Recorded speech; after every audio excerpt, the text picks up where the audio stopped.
우리 교리신조 두 번째 시간. 이 교리신조 두 번째는 아브라함에게 세운 언약과 영육이 아울러 들어가는 천년안식 시대와 또 왕권으로 들어갈 자도 있고 종족인 백성으로 들어갈 자도 있다는 것을 믿는다. 이렇게 세 가지로 우리가 볼 수가 있는데, 이거는 천년안식 시대에 들어가는 것을 목적하고 말씀하신 거죠. 천년안식 들어가면은 무궁안식 시대 바로 들어가는 거죠. 물론 천년안식 시대에서 태어난 사람들은, 태어난 종족의 자손들은 고과 마구의 심판을 거치게 됩니다. 교리신조 두 번째 제가 읽어드립니다.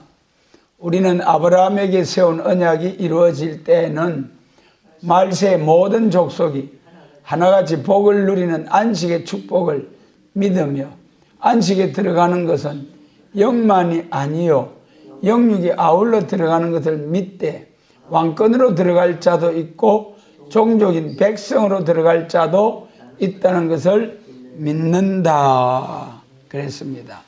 그 중에 이 첫 번째 아브라함에게 세운 언약이 이루어질 때는 그랬습니다. 아브라함에게 세운 언약, 우리 언약 시대라고 아브라함, 이삭, 야곱을 통해서 세우신 언약이 있죠. 아브라함과 이삭과 야곱의 하나님, 산자의 하나님. 여러분, 산자의 하나님이라는 것이 영적으로 물론 산자의 하나님이라고 할 수 있습니다만은, 그 아브라함과 이삭과 야곱 산자의 하나님이라고 하신 참 뜻은 그 세운 언약들이 지금도 살아있다. 그 세운 언약이 예수님 재림하셔서 천년안식 시대를 이루게 될 천년왕국, 그것이 세운 언약이다. 아브라함, 이삭과 야곱의 언약이요, 그 언약이 지금 그 언약을 이루기 위하여 역사가 쭉 흘러가고 있다. 그 역사가, 그 언약이 살아있다는 거예요. 그럼 아브라함에게 세운 그 언약이 창세기 12장 1절로 3절에서 이제 아브라함에게 세운 언약을 말씀하셨어요. 복의 근원이 되고 천하 만민이 내 자손을 통하여 땅의 축복을 주시겠다. 자손 축복과 땅의 축복. 자손 축복이 하늘의 별, 바닷가, 모래와 같이 심히 창대케 된다. 천대까지 복을 주신다. 그리고 땅의 축복은 그때 당시에 가나안 지경을 두고 말씀하셨습니다마는, 실상은 에덴 동산이 회복된 그리스도의 천년왕국의 땅의 축복을 말씀하신 것이 아브라함에게 세운 언약, 창세기 12장 1절로 3절 세 가지로 아브라함에게 말씀하셨잖아요. 창세기 15장에 내 자손이 이방의 객이 되어서 400년 만에 다시 돌아온다. 그것이 이제 민족적인 언약. 요셉 때 애굽에 내려가서 모세 때 출애굽하여 40년 광야 생활을 거쳐서 가나안 땅에 다시 돌아와서 정착을 하잖아요. 그 다음에 창세기 17장에서 할례의 언약, 육적 이스라엘에 국한된 언약이죠. 그 다음 창세기 22장 백세에 얻은 독자 이삭을 번제로 드리라 할 때 아멘 할렐루야 하고 아무 말 없이 이삭을 모리아산으로 같이 가서 칼로서 쫙 쳐서 번제로 드리려고 할 때, 그때 하나님께서 알았다 아브라함아 하면서 수양을 준비하시고, 그때 아브라함에게 나타나신 말씀, 세계 민족적인 언약을 확정을 하셨죠. 그것이 22장 17절로 18절. 그 세계 민족적인 언약이 구체화되어 가지고, 다시 말씀드리면은 창세기 15장의 민족적인 언약은 육적 이스라엘로 끝나잖아요. 육적 이스라엘. 예수님 초림주로 오셨을 때 그 율법이 다 성취가 되고 민족적인 종교는 끝나고, 그 다음에 이제 세계적인 종교로 발전하죠. 그것이 창세기 22장 아브라함에게 언약하신 세계적인 언약. 그런데 창세기 22장에서는 딱 2절에서 그리 말씀을 하셨는데, 그것이 짝이 없이 빠진 것이 없도록 확실하게 세밀하게 말씀하신 것이 이사야서로부터 말라기까지 선지 예언서. 그 선지 예언을 통해서 세계적인 언약을 확실히 말씀하실 때에, 첫 번째로는 물론 선지 예언서는 육적 이스라엘 때에 예표적으로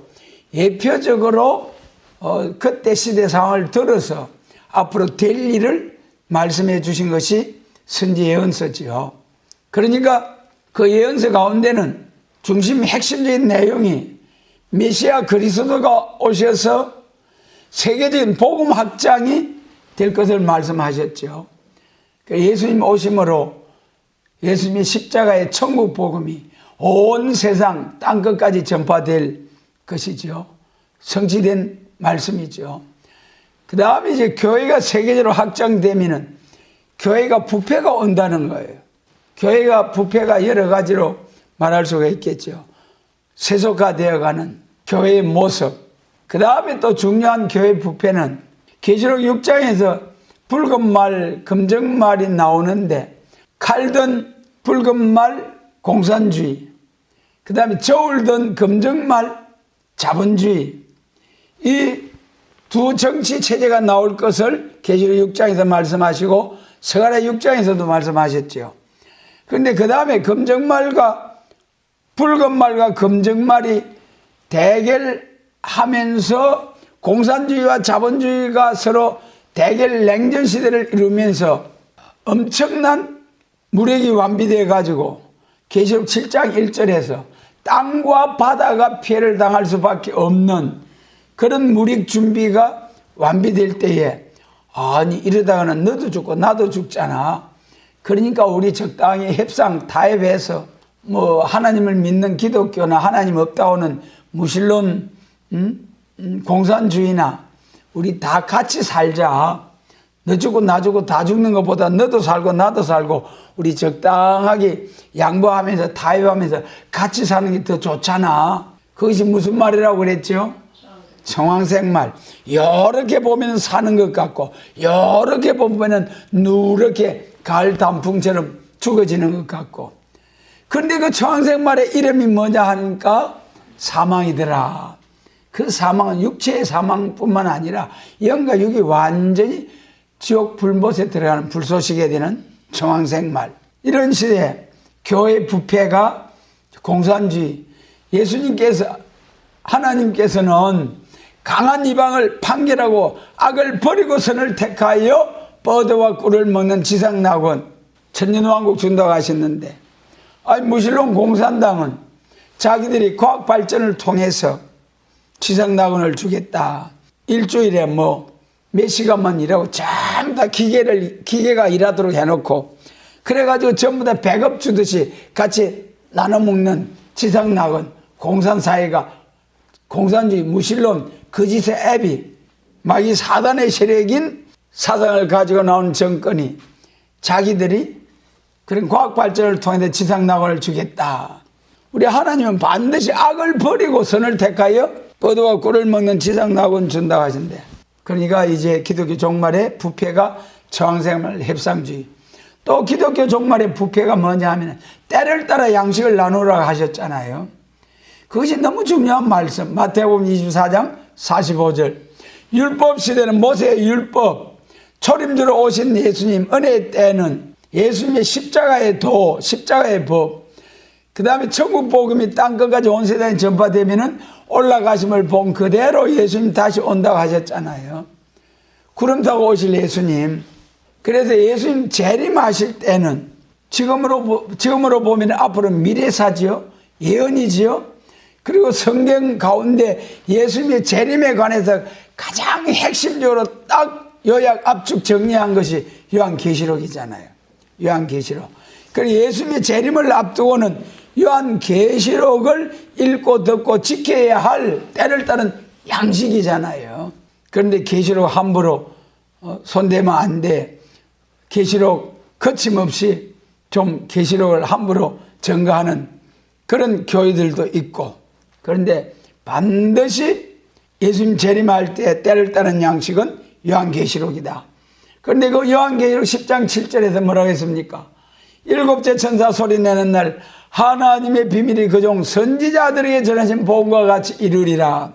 우리 복음에는 예수께서 사도들에게 전하신 천국 복음이 있고, 여호와 하나님께서 그종 선지자들에게 전하신 영원한 복음, 물론 영혼 구원도 영원히 영생하는 복음이죠. 그러나 계시록 14장에 영원한 복음이 나오는데, 그 영원한 복음은 예수님 재림하실 때 영육 구원의 복음, 영육 구원의 복음이라는 거예요. 그러니까 예수님 재림하실 때는 계시록이 때를 따른 양식이다.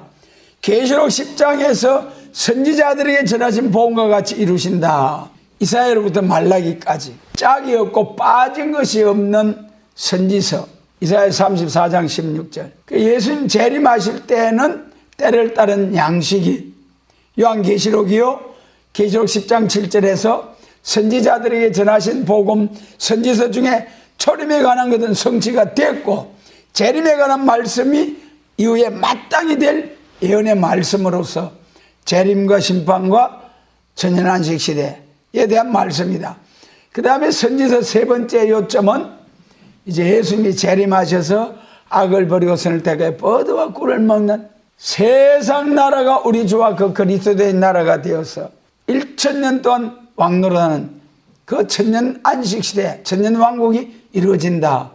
이것이 아브라함을 통한 세계적인 언약, 창세기 22장, 선지서, 계시록 이렇게 또 연관이 됩니다.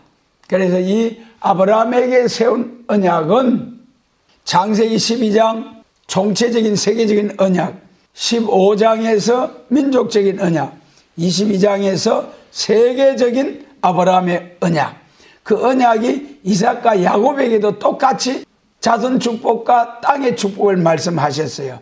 그러니까 아브라함과 이삭과 야곱의 하나님, 산자의 하나님, 천년 안식 시대 그 언약이 살아서 지금도 언약의 성취를 위하여 하나님께서 역사를 주관하시고 있다. 그 다음 이제 두 번째, 영육이 아울러 들어가는 것을 믿되 그랬습니다. 영육이 아울러 천년왕국에 들어간다는 거예요. 영육이라는 것은 우리가 개인적으로 영육 구원받는 역사가 있고, 또 천년왕국에 들어가는 것은 영육 구원받아 영체로서 들어가는, 영육 구원, 영체로서 들어가는 하나님의 임마전 변화성도와 또 그들의 전도를 듣고 따라 나와서 육체로서 천년왕국에 들어가는 길이 있다. 그래서 천년 안식시대에 들어가는 영육구원에 있어서는 영육구원 영체로서 들어가는 길과 그 다음에 육체로서 들어가는 길이 있다. 천년 안식시대. 그것이 이제 계시록 7장에서 예수님 재림하실 때 영육 구원받는 것은 하나님의 임마전 종 14만 4천과 셀 수 없는 큰 물이 어린 양의 피에 옷만 씻어가지고 들어가는 영육 구원이 있다. 그것이 계시록 12장 5절에서는 여자가 낳은 아들이 들림을 받고, 그 다음에 그 여자는 계시록 12장 6절에서 1260일 예배한 곳에서 보호와 양육을 받아서 후 3년 반 대환란을 통과하여 육체로서 종족으로서 천년왕국에 들어가는 길이다. 그 말씀이에요. 그러니까 영육이 아울러 들어간다는 것은 천년 안식시대에 들어가는 데는 영체로서 들어가는 복받은 왕권의 영광으로 들어가는 자가 있고, 그 다음에 그 사람들의 전도를 듣고 따라 나온 사람들, 전도를 한 사람이 아니고 전도를 받고 따라 나온 사람들은 종족으로서 육체로서 천년왕국에 들어간다. 그래, 육체구원, 영육구원에 대한 말씀은 우리가 그 요한복음 11장 26절로 25절, 또 마태복음 24장 22절 이런 성경을 통해서 우리 사람이 육체 구원, 몸이 흙으로 돌아가지 않고 영육 구원 받아서 새 시대에 들어가는 길이 있다. 그 다음에 이제 교리신조 두 번째 가운데 세 번째는 왕권으로 들어갈 자도 있고 종족인 백성으로 들어갈 자도 있다. 왕권으로 들어갈 자는 앞에서 말씀드린 바와 같이 입맞은 자의 수를 들으니 이스라엘 자손의 14만 4천이다.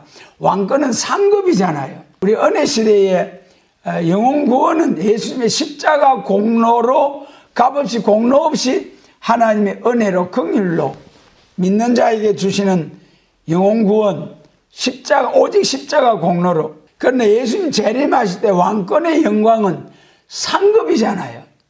예수님의 십자가로 거듭난 성도들이 중생받고 이제 만민에게 부어주신 약속한 성령을 받아서 중심 성결을 이루고 또 하나님 영광을 위해서 헌신봉사 충성하던 종들이 예수님 재림하실 때는 남종과 여종된 자들에게 부어주시겠다는 약속의 성신의 역사를 받아서 계시록에 나타난 말씀처럼 이제 하나님의 입맞은 종으로서 계시록 10장에서 얼굴이 해와 같이 빛나는 종으로서 땅과 바다를 밟고 사자같이 여호와의 위엄을 심판의 복음을 증거하다가 오늘날까지 사랑과 용서와 화평의 복음을 전했잖아요. 그러나 앞으로 예수님 재림을 앞에 놓고는 심판의 복음을 여호와의 위엄을 이사야 24장에서 동방바다에서부터 여호와의 위엄을 인하여 크게 외친다고 하시잖아요. 그리고 계시록 10장에 얼굴이 해같이 빛나는 종, 하나님이 입맞은 종들이 얼굴이 해같이 빛나는 완전 역사를 받아가지고 하나님의 비밀, 선지자들에게 전하신 복음을 백성과 나라와 방과 임금에게 다시 예언하는 사명. 그 다시 예언할 때 계시록 11장에 정인의 건세를 받고 나오잖아요. 청량을 받고 정인의 건세를 받아서 1260일 예언할 때에 계시록 2장에서 말씀하신 지키는 자와 이기는 자에게 철장 건세를 주어가지고 철장을 가지고 질그릇 치듯이 대적의 세력을 쳐버리는 그런 용사 건세 역사를 주셔가지고 1260일 예언할 때에 원하는 대로 재앙으로 땅을 치면서 입술의 기운으로 악인을 죽이는 이러한 건세의 종, 능력의 종, 신의 사람을 만들어서 말세 사명자로서 세계적인 복음을 증거하게 하시고 그 다음에 이제 들림받게 하는 역사가 종의 길이 있지요. 그래 이런 자들은 그 완전 역사를 받아가지고 세계적으로 1260일 다시 예언할 때에 그때 알곡 모으는 종으로서 잘 충성봉사. 그래서 그 충성봉사를 계시록 19장 8절에서 뭐라고 했습니까? 빛나고 깨끗한 세마포로 신부단장을 했는데 신부단장을 해야 신랑주로 오시는 예수님을 영접할 수 있잖아요. 잔치에 비유해서 예복을 입지 아니한 자들은 쫓아내버리잖아요. 그 예복이 신부단장, 그 신부단장이 계시록 19장 8절에 빛나고 깨끗한 세마포. 그 빛나고 깨끗한 세마포는 성도들의 옳은 행실이로다. 그래서 예수님 재림하실 때 왕권으로 들어갈 자는 신부된 자들이요. 신부된 자는 빛나고 깨끗한 세마포로 성도의 옳은 행실로 신부단장을 해야 신랑주로 오시는 주님을 영접할 수 있고 행함에 따른 상급으로서 상주로 오시는 계시록 22장에 상주로 오시는 예수님을 통하여 왕권의 영광을 상급으로 받아 누리게 된다. 그 다음에 종족인 백성으로 들어갈 자도 있다 그랬죠.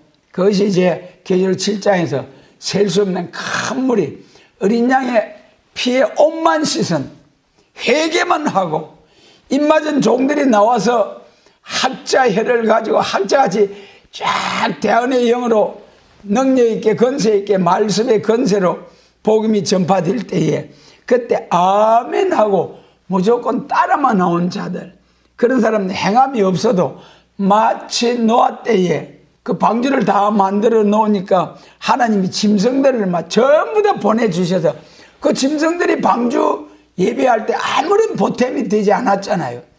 그래도 방주에 들어가서 육체의 생명을 보존했잖아요. 마찬가지로 예수님 재림하실 때에 하나님의 입맞은 종들이 나와서 세계적으로 1260일 다시 예언할 때 아멘 할렐루야 따라만 오기만 하면은 환난 맹고 남은 자 되어서 예수님 재림하셔도 이루어지는 천년왕국의 왕권의 영광으로 들어가게 된다. 왕권의 영광으로 왕노릇 할 자가 구분이 되어가 있어요.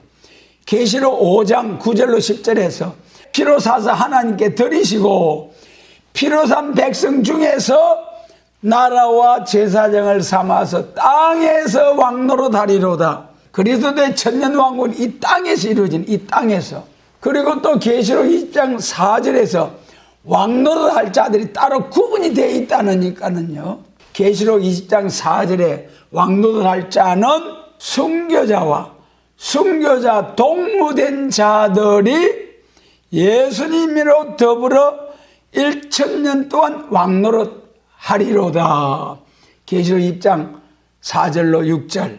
여러분, 그래서 왕권의 영광으로 천년왕국에 들어갈 자가 있고 또 자기를 전도할 한 사람을 섬기는 종족으로서 천년왕국에 들어갈 자가 있다. 이것이 교리신조 우리 두 번째 세 가지로 말씀을 하셨다. 아브라함에게 언약, 그 다음에 영육이 아울러 구원받아 들어가는 천년왕국, 왕권으로 들어갈 자도 있고 종족으로 들어갈 자도 있다. 이렇게 교리신조 두 번째에서 우리의 신앙 노선을 확실하게 말씀해 주셨습니다.